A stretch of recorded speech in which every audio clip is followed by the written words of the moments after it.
Hello everyone, welcome to Project Discovery presented by Collective Shift. I'm Nathan and this video is going to be running through the best crypto and NFT projects that our research team found last week. We provide this Project Discovery video 5 days a week for our pro members over at collectiveshift.io, so go over to the platform and check it out. Last week was a little bit of a quieter one, obviously with the holiday break, but we still had some really good projects that were found and that we can discuss today. Should be hopefully about a 20-minute video. All the links will be in the description below. Let's get started. First off today is a Web3 Calendly called Meet with Wallet. So we're allowing our wallets now to do far more than just transact on the blockchain. We're hopefully going to be able to run meetings with them as well. So here's Meet with Wallet, the right way to schedule meetings in Web3. This is for personal, this is for DAOs, NFT collections. If we come into the alpha, it looks really, really good. Here's the meeting scheduler for Web3. Provides an easy way to share you or your DAO's calendar and schedule meetings without any hassle or back and forth communication. As you can see in the top right hand corner, my Web3 wallet is connected. And now let's go to the dashboard. This is an alpha product, and here I have my calendar link that I could give to you. You could give yours to mine, and then I could set a meeting with you. We've got account details. We could set availabilities, which looks very similar to Calendly, a really good user interface there. And then let's actually check out a meeting. I had someone schedule a meeting with me so that we could actually check the user interface, user experience. So let's do that right now. Here is the meeting link. And as you can see, we're being used by Huddle, who we'll look at in just a second. My Web3 wallet's connected in the top right-hand corner. And here it is, have a good meeting, enter the meeting. I could even set my avatar, which I could choose from my NFTs. And then let's enter the meeting. While we're connecting, it actually asks, please wait for the host to admit you. And in the meantime, it said, have a look at some NFT collections, which was a nice little touch there. And then here we are, we're in the meeting. This is the interface. So if somebody else joined, I know I'm kind of looking at myself here. We'd be able to have a Web3 meeting. Come down here, I could customize my avatar, which hasn't been working for me, but I assume eventually your little avatar could replace your face if you wanted to. So there's our little peers over, or our participants over on the right hand side, and as you can see, that is a little avatar for me. If I actually take off my video, let's see if it turns to my avatar. There it is. So if I didn't want to show my real face, just wanted to discuss, I could just put up an avatar there, and then that would represent my identity, which is really, really cool. So we'll exit out of the meeting because no one else is going to be joining me. And then there it is. We have the Meet with Wallet, the Calendly for Web3 with a really, really nice user experience. And let's check out Huddle. They are powered by Huddle. So Huddle is Web3 powered video meetings. Use NFTs to make conversations in the metaverse or on your own. Or in the metaverse of your own, excuse me. So we can check out Huddle. We really saw the user experience just a second ago by actually using it with Meet with Wallet. But here's their website. Here's a little mock-up that you can see. There's a CyberKong talking to a CryptoPunk. So their little avatar is actually covering their face, which is a cool feature. We weren't able to get that spun up today, but you could see that it could be used in the future.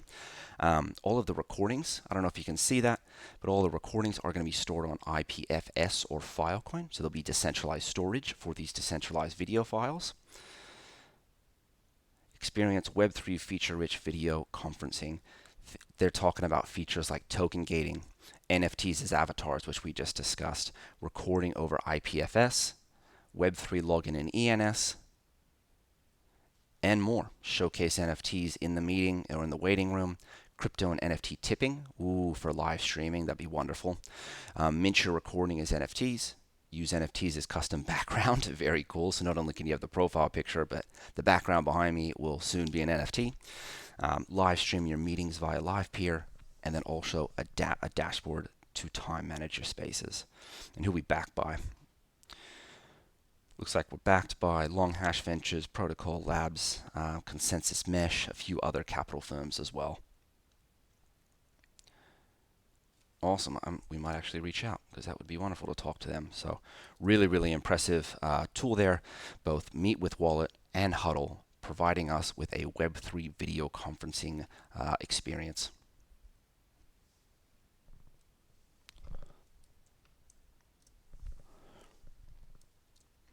And moving on. next up today is LinksDAO. LinksDAO was discovered a few weeks ago, but they did have their pre-sale and their public sale during this last week, so I wanted to quickly go through it. We have a DAO that's purchasing a golf course. So it's one of these things where DAOs may not fundamentally change the business model of, say, running a golf course, but what it does do, it allows the 99% of humanity who previously couldn't hold exclusive assets that were typically held by the 1%. Now those type of assets, which is in this case owning a golf course, pretty much reserved for the high net worth individuals of the world. Now we're making it able so that the 99% of the world can partially own assets that were typically reserved for the 1% of the world. So I think that's very, very cool. Additionally, membership is not just one share or one hypothetical imaginary share. Your membership's a token. So we have the ability to compose. There's composability on top of those tokens, which I think is the answer to why, say, tokenized SaaS model is better than just a SaaS model, or owning a golf course with tokens is better than owning a golf course with equity. That composability aspect, I think, is very, very underrated and very underdiscovered or undiscovered at the moment. But moving on, here is LinksDAO. You could have bought two types of memberships for LinksDAO: a leisure membership, which gets you a right to purchase at the first physical club, Links tokens, access to discounts, members only Discord, LinksDAO Fantasy Golf League, and more. Or you could get the global membership, which is 4x the governance rights, the rights to purchase 2 individual memberships or 1 family membership at the first physical golf course, LinksDAO in real life events, access to club reciprocity with other global members who opt into participating, and more. So very, very cool stuff. They've garnered a lot of interest for, kind of a relatively niche interest, which is golf. So there's LinksDAO, global community of thousands of enthusiasts come together to create one of the world's greatest golf and leisure clubs. So additionally, golf in the past has been quite discriminatory. It's been quite elitist. I do think LinksDAO has been saying in some of their white papers and some of their ideas, that they do want to rewrite what it means to be part of a private club, and that it should be far more open. And here they are, LinksDAO.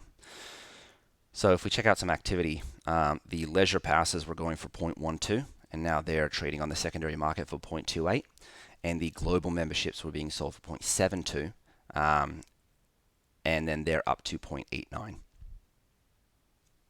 And I think the leisures were 0.18. So 0.18 up to 0.28 and 0.72 up to 0.89 for actual current secondary market prices. The other one that's following suit, which we won't go into as much, is the Token Farm Golf Club. They're also striving to build a golf club in real life with NFTs to serve as your membership. So nowhere near as much activity here. We had, 15,000 followers, 16,000 followers compared to only 612. But something to note that I think we will see the DAOing of a lot of different niche hobbies in 2022, 2023. They also helped me or us discover the Flyfish Club. We have a brand new Flyfish Club, and really quickly, check out this, created by Flyfish Club Deployer, which is apparently a smart contract or a wallet that has deployed the NFTs.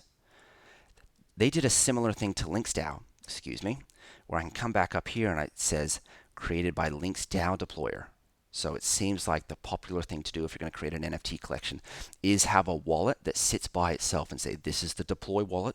This is not our vault. This is not our treasury account. We have a single wallet address that's just doing the deployment of NFTs, and then we can deploy NFTs in the future as well from the same deployer contract. So I just want to quickly note that. So here we have Flyfish Club, the world's first members-only private dining club where membership is purchased on a blockchain as a non-fungible token and owned by the token holder to gain access to our restaurant and various culinary, cultural, and social experiences. Pretty cool. So it's going to span across 10,000 square feet in the iconic New York City location. So it looks like they're building a restaurant in New York City. There'll be a bus and cocktail lounge, upscale restaurant, intimate omasaki room, and an outdoor space. Now, this was created by the VCR Group, which includes Gary Vaynerchuk, David Rodolitz, Josh Capone, and Connor Hanlon. Obviously, we know Gary the most, or at least I do personally. Here they are. They're going for about 3 ETH. Wow. Unsure what mint price was, unfortunately. If we can have a look at total activity, they actually started on December 14th around $3.70 or 3.7 ETH. They on December 22nd, their average sell price was 7. But it looks like there's different types of memberships available. So we don't just have the Bluefin Tuna membership. I think we also have some other memberships as well. Here it is. We have 2 different tiers, the Flyfish Club member and the Flyfish Club Omasaki member. And here is their website. Their private sale was December 15th. Discord launched January 3rd, which looks like today. And then public sale January 11th, so we still haven't even hit the public sale yet. And let's click the pre-sale login, because why not? Oh, no, I won't do that. They want an email, which is fine, but not to Web3, but that's okay. So the Flyfish Club creating a 100 square foot, 10,000 plus square foot dining and cultural space in New York City. Next up, one of the big token discussions over the past week was the OpenDAO. This brand new spun up DAO airdropped SOS tokens, right here, SOS tokens, to previous OpenSea users based on OpenSea's users' activity. So they say SOS is grateful for the entire NFT ecosystem. This token is to pay tribute, to protect, and to promote. So this was airdropped. Here it is, the token for the largest NFT community to pay tribute and protect and promote. We have the initial claim. We could then go and farm them or stake them if we claim them. Looks like it's done. We connect our wallet. We estimate the rewards that we got based on the money spent on OpenSea, which has a multiplier, and then also the number of transactions on OpenSea as well. So depending on your activity, will determine how much SOS tokens that you get airdropped. Here's the distribution. 50% were airdropped, 20% were staking incentives, 20% to the DAO, 10% for LPs. And do we have a roadmap? Looks like the APY. Total value locks about 11 million, they say. It looks like the APY is about 1,200, so they're just issuing people more SOS token. But I don't know if we have a roadmap.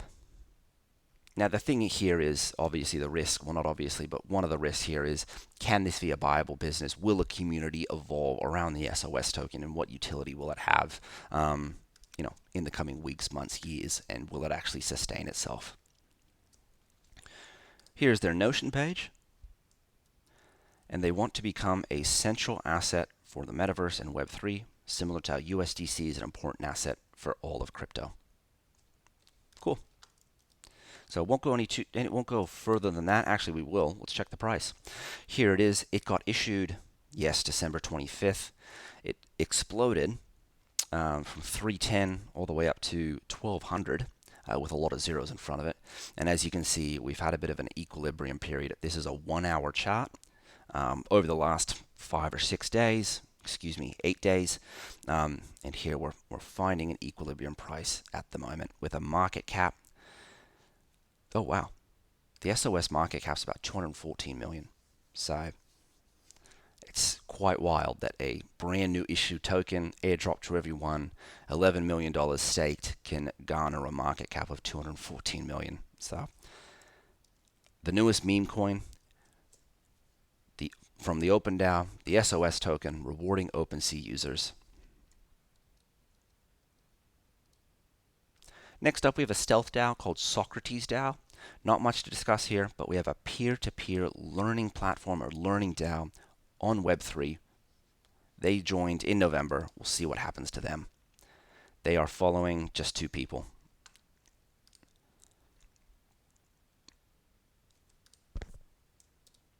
Next up, we've got Wizardy. Wizardy Finance is over on Avalanche, and we've got a new term here. We've got Wizardy Finance is an APY RPG, or an annual percentage yield role-playing game on the Avalanche network. Typically, your role-playing games, you're really just building up your character to not really do anything, just to get better in the game. In this case, this role-playing game looks like it will be rewarding the player with annual percentage yield, which is a very, very cool, interesting concept. They joined in December onto Twitter. We can come and check out their webpage. They've got a very school of witchcraft and wizardry. They've got a little bit of a Harry Potter theme here. And they call themselves a DAO gaming protocol that's magical like no other. And it's going to be the first APY RPG. So they've got documentation. They don't have their web app up just yet, so it's very early days. And of course, what's their token? Their token is the WAND token, WAND, which makes a lot of sense. It should be a wand or a magic token. So they want to be a reserve gaming currency. So won't go too much further there because there's not too much info. Looks like they're going to have bonding mechanisms.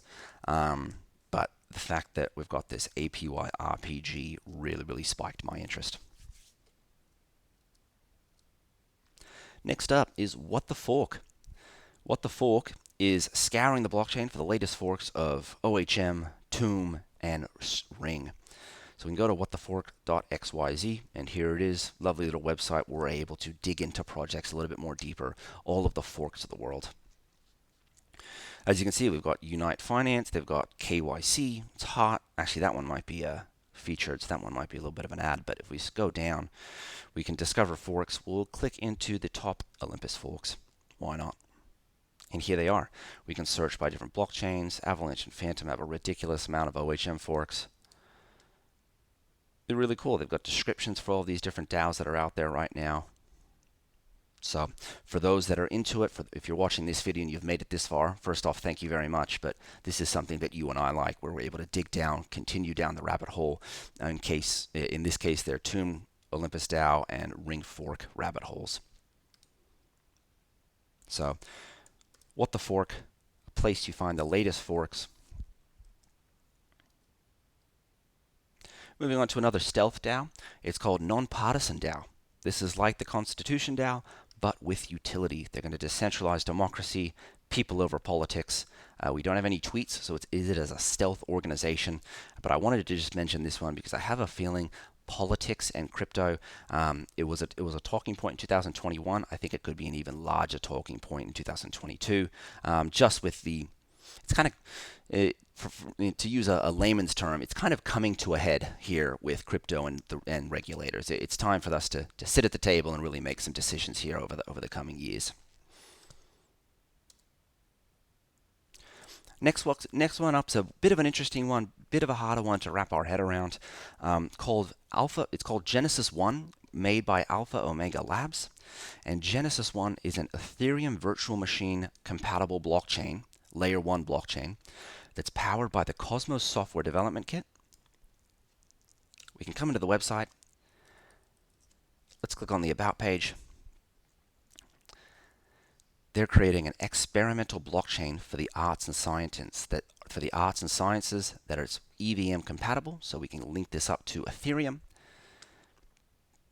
There is a planned Cosmos SDK and Ethereum EVM powered layer 1 blockchain made for the arts and in silico biomedicine.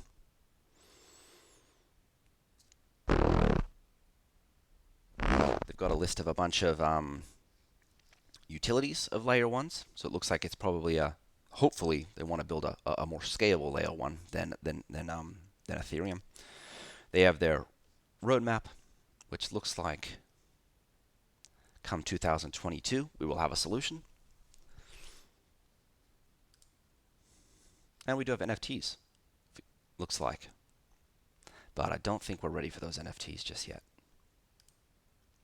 And coming soon, just like on Ethereum or other layer 1 smart contract platforms, we do want to see decentralized applications being built on here, and they do have a page here to say that coming soon there will be apps on this blockchain.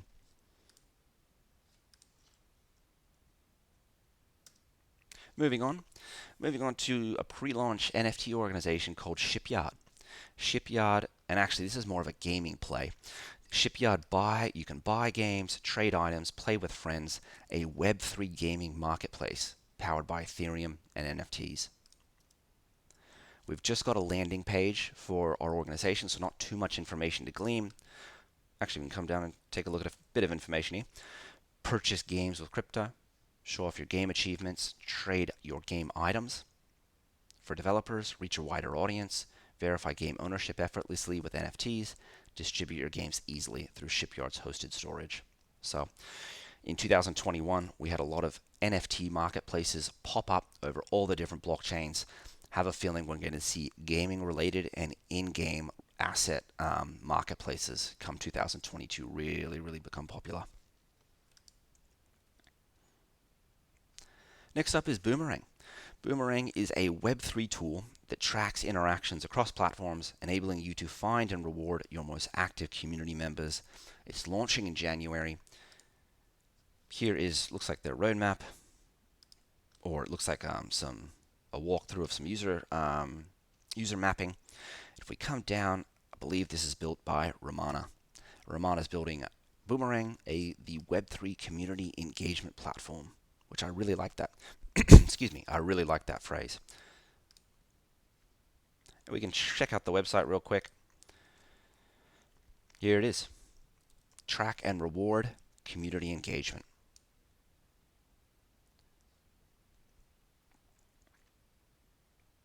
Cool. We can map Discord handles to Ethereum wallets, combat bots, and make your Discord server DM spam free. Looks like we can mix and match the actions you find valuable for what people do in your community, as well as create engagement campaigns and tie rewards to them. Cool. So they want to give us a holistic view of how someone interacts with your community and product, which I think is really valuable. All of these siloed communities have different tasks, have different operations they need done that should be standardized in terms of DAOs and in terms of Web3 communities. Treasury operations should be similar across different DAOs and should be almost standardized. So it looks like that's what Try Boomerang and Boomerang is hoping to accomplish. Next up is Infinitism. Infinitism, is an infinite game that is not played for winning. Believe that this organization is working on Ethereum account abstraction, and Vitalik Buterin might be working on it personally. So we might have direct influence here from Vitalik building Infinitism and working on the problem of account abstraction. And now I'm still wrapping my head around account abstraction, but if we look at ETHUB and ask what account abstraction is, we get a high-level overview that data abstraction in computer science is the practice of information hiding. So this increases the ability of a computer system to be used at a higher level with less knowledge of the processes going on underneath. So this to me speaks scalability and being able to do more commerce on the Ethereum blockchain. Additionally, related to information hiding, the Ethereum blockchain is very public at the moment, and there would be really nice to be able to determine which applications see some public info and which applications see private info, and that I think we'll get a lot more customization in the coming years. So, wanted to mention Infinitism. They're working on account abstraction. Vitalik's involved, and they're also working on EIP 4337, which is account abstraction via entry point contract specification. So I'm still wrapping my head around that one.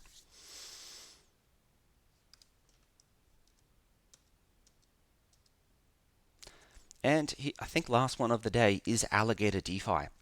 We have a decentralized exchange on Avalanche. They just joined Twitter in December 2021. Looks like there's farms being set up already. We can come over, we can launch the application. And here we are, we're on the decentralized exchange. We could swap different types of Avalanche tokens in a clean little interface. We could pool tokens into, looks like 6 different pools with not that much liquidity. So this looks like a very high risk decentralized exchange. We could also do some farming as well and staking if we wanted to stake their governance token, the Alligator token or the Gator token, the GTR token. So very early days for that decentralized exchange on Avalanche, but there it is with Alligator DeFi. Oh, actually one more today. One more is DeFiedge Protocol, asset management protocol built on top of Uniswap v3. We're very bullish about most of the organizations building on top of Uniswap v3 and concentrated liquidity. It seems like asset management for Uniswap v3 positions is quite a full-time job, and it's quite manual at the moment. So we need these, or personally, I need these asset management tools to help me run my LP tokens, and I'm sure other people will too. Permissionless and decentralized protocol that constructs a scalable layer over Uniswap v3 pools, connects liquidity providers with strategy managers, and to streamline user investment into these pools. Strategy managers will actively manage assets provided by users and take advantage of amplified yields in Uniswap in return for fees. Very cool. And their features: high yield strategies, constant monitoring of those pools, selected of specific pools, and also the metrics and the features of that pool, the fees, asset management, decentralized staking, decentralized investment. Very cool. So we've seen quite a few people. What was up with their fee structure? They will have a management fee, a performance fee, and a platform fee as well for all of these different strategy matters and for the platform itself. So ever since Uniswap v3 launched early in 2021, we have seen quite a few people launch asset management protocols for it. We haven't seen them take off too well, but it is good to note that people are building on top of Uniswap v3. And that's it for this week. Really, really good call. Really, really excited about those organizations. Thank you for being here. Really appreciate anyone that got this far. We do these calls 5 days a week for our pro members over at collectiveshift.io. So head over there for more information. And we'll be back at it next week. Thank you very much for being here. Bye for now.